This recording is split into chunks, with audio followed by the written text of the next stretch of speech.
Գյուրջան Կասկադ, հասանելի բնակարաններ 65 ամիս մարման ժամկետով։ Հարցը անգամ այսօր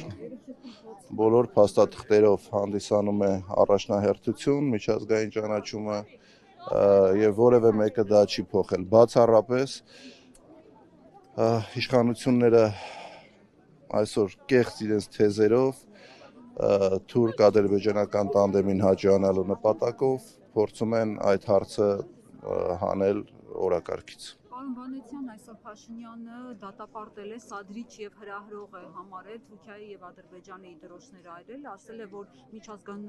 միջազգայինորեն ճանաչված պետության դրոշները այրելը, այն էլ հարևանների, դատապարտելի է եւ ընդունելի չէ։ Որն է ձեր վերաբերմունքը սրան, ճիշտ է նման քայլը, ճիշտ չէ, Փաշինյանը ինչ է այսքան ցավում հարևանների դրոշների համար։ Փաշինյանը, եթե միայն ցավար դրոշները այրելու համար եւ որևէ գործողություն չաներ, որը կբխեր ոչ թե հայկական պետության շահերից, այլ կբխեր բացառապես թուրք-ադրբեջանական շահերից, մենք կարող էինք այդ հայտարարությունը դիտարկել որպես երկրի ղեկավար, որը պարտավոր է պահպանել ամեն դեպքում հարաբերությունները հարևան երկրների հետ։ Բայց այս իրավիճակում Փաշինյանի խոսքերը տեղավորվում են այնտեղ, որ ինքը հերթական անգամ սպասարկում է ավելի եռանդով թուրք-ադրբեջանական շահերը, քան հայկական շահը։ Պարոն Վանեցյան, քանի որ դուք Նիկոլ Փաշինյանի հետ աշխատել եք, ուզում եմ իմանալ, այդ սպասարկումը եղել է 18 թվականից, թե 20 թվականից հետո։ Փոխվել է։ Ես 19 թվականի սեպտեմբերին, երբ ներկայացրել եմ հրաժարական, հստակ խոսել եմ հրաժարականի պատճառների մասին։ Ես այն ժամանակ չեմ տեսել, որ նման քայլեր իրագործվում է, բայց մարդ, ով տիրապետում է մի քիչ ավելի շատ տեղեկատվության եւ վերլուծելու ունակություն ունի, հասկացել եմ, որ այո, մեր երկիրը ցավոք սրտի գնալու է այն ճանապարհով, որով գնացել ենք, բայց անգամ ամենավատ երազում չէին կարող պատկերացնել, որ հասնելու ենք այս իրավիճակին, որը մենք այսօր ունենք։ Պարոն Փաշինյանը հեռացնելու քայլեր ձեռնարկելու եք, թե չէ։ Ես 19 թվականի սեպտեմբերից ձեռնարկում եմ քայլեր Փաշինյանին հեռացնելու ուղղությամբ։ Ինչի՞ չի ստացվում։ Այդ հարցը ամենակարևոր հարցն է, որը մենք պետք է ինքներս մեզ տանք եւ ոչ միայն ես ինքս ինձ, այլ մնացած այն մարդիկ, մեր քաղաքացիները, հազարավոր, 100 հազարավոր քաղաքացիները, որոնք եւս ունեն այդ նպատակը, բայց ինչ պատճառներով չի ստացվում, պատճառը նա է, որ Փաշինյանը եւ իր իշխանությունը ցանկացած քայլի դիմում են իշխանությունը պահելու համար, ցանկացած քայլի, ապօրինությունների, սադրանքների, մարդկանց ձերբակալումների, վախեցնելու, ուժ կիրառելու, ամեն ինչ անում են այս իշխանությունները, որ իշխանությունը հանկարծ չկորցնեն։ Այս մարդիկ իշխանությունը համարում են իրենց անվտանգության երաշխիքը մեկ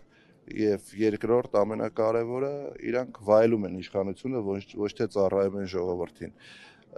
Ուստի նրանց համար իշխանություն կորցնելը հավասար է մահի ճակերտների մեջ, որովհետեւ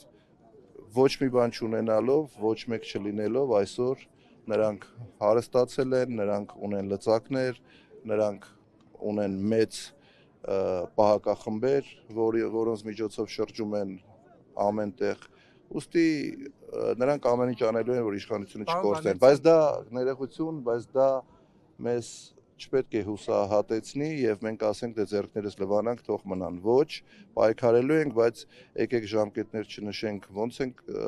երբ ենք ազատվելու այս իշխանություններից, հավատացած եղեք, որ հավատացած եղեք։ Ես կարծում եմ այո։ Քաղաքական դաշտում ընտրությունների միջոցով Ես կարծում եմ այո, որ կա հնարավորություն ընտրություններով ազատվել այս իշխանություններից, որը ցույց տվեցին տեղական ինքնակառավարման մարմինների ընտրությունները, հատկապես վերջի Գյումրիում եւ Փարաքյարում անցկացված, մինչ այդ, եթե կհիշեք, տեղական ինքնակառավարման մարմինների տարբեր համայնքներում եւս եղել են ընտրություններ եւ ընդդիմությունը եւս ունեցել է հաջողություն եւ հաղթանակ։ Մենք Հիմա բայց քննադատում են Մարտուն Գրիգորյանին, որ ձայները տվեց Վարդան Ղուկասյանին, հատկապես ԿՊԱ-ական հատվածը ասում է, որ այլ բաներ հայտարարում, բայց իրենց ասածը ճիշտ դուրս եկավ, որ ըստ էության բոլոր առաջադրված ուժերը իրենց ձայնը վերջում տալու են Վարդան Ղուկասյանին։ ԿՊԱ-ական շրջանակների քննադատությունը կարելի է ընդունել որպես ինչ-որ լավ բան, ոչ թե վատ բան, բայց ինչ վերաբերվում է Գյումրու ընտրություններին, Մարտուն Գրիգորյանը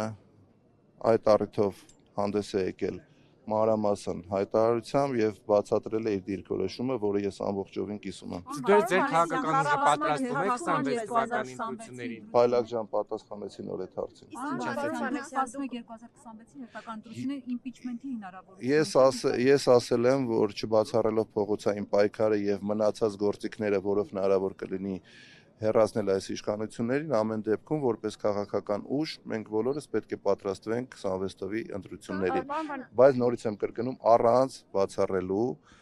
փողոցային պայքարով կամ իմպիչմենտի միջոցով այս իշխանությունների հեռացումը։ Պարոն Վանեցյան, խփեմ գետնին հրապարակը կլծվի, ինչու չլծվեց կամ ինչու եթե հնարավորություն Ներողություն։ Նույն հարցը ինձ այդ ժամանակ տվել է 2 տարի առաջ Ազատության մեր շատ սիրելի լրագրողներից մեկը, հիմա նույն հարցը տալիս եք դուք, այդ հարցի հետ կապված եղել է այն ոնց է կոչվում, փաստերի ստուգման հարթակը, որը ինձ գիտեք իմ նկատմամբ ինչ վերաբերմունք ունի, արել է մանրամասն մեկնաբանություն եւ ցույց է տվել, որ դա իշխանական քարոզչամեքենայի հերթական սուտ տեղեկությունն է։ Պարոն Վանեցյան, այս կապված մի բան էլ ձեզ հարցնեմ, ամեն դեպքում քվեները ապահովեցին ընտրվեց, բայց իշխանական հատվածից ասում են, որ այդ համագործակցությունը չի լինի, քանի որ կոալիցիա չի, այսինքն ուղղակի աջակցեցին եւ այդպես նրան ընտրեցին, այսինքն դուք ինչ եք կարծում, կհաջողվի դիմադիր ուժերին կամ կա այդ քաղաքական պատրաստակամությունը համագործակցել եւ կառավարումը Գյումրիի ապահովել նաեւ օրինակ տարբեր հարցերում քվեարկություններով եւ այլն, ինչ որ ճգնաժամի ցանկացած հարց, որը կլինի իշա Գյումրու եւ Գյումրեցու, ես վստահ եմ, որ ընդդիմադիր դաշտում կլինի կոնսենսուս եւ կընդունվեն որոշումներ։ Վանեցյան, այս իշխանությունների եղել հիմա արդիական է նորից դարձել, ով բերեց իշխանության Նիկոլ Փաշինյանին, ով ԱԱԾ-ի մեկուսարանից արձակեց նրան, կային արդյոք դրսի ուժեր, որոնք ներգրավվեցին նրա հետ։ ԱԱԾ-ն այդ պարագայում, երբ ես այն ժամանակ ԱԱԾ-ում էի, ես նման տեղեկատվության չեմ տիրապետել, ինչ վերաբերում է ով բերեց, բոլորը գիտեն, թե ինչ եղավ, բոլորը աչքի առաջ է եղել 7 տարի առաջ թե ինչ էր կատարվում մեր երկրում փողոցներում եւ ստեղծվեց մի իրավիճակ, երբ Նիկոլ Փաշինյանը կարացավ վերցնել իշխանությունը։ Թիմակիցները մեղադրում հանրապետականին այդ ես այդ քննարկումներին չեմ մասնակցում, այդ թեզը չեմ կիսում եւ առհասարակ փորձում եմ դրա մասին չխոսել, որովհետեւ իմ կիսում եք Սերժ Սարգսյանը ասում է 18-ին իշխանազավթում է եղել։ Որպես քաղաքական գնահատական այո, որպես իրավական գնահատական ոչ, որտեվ ես մշտապես քաղաքական եւ իրավական գնահատականները տարբերում եմ։ Շնորհակալ եմ բոլորիդ, լավ եղեք։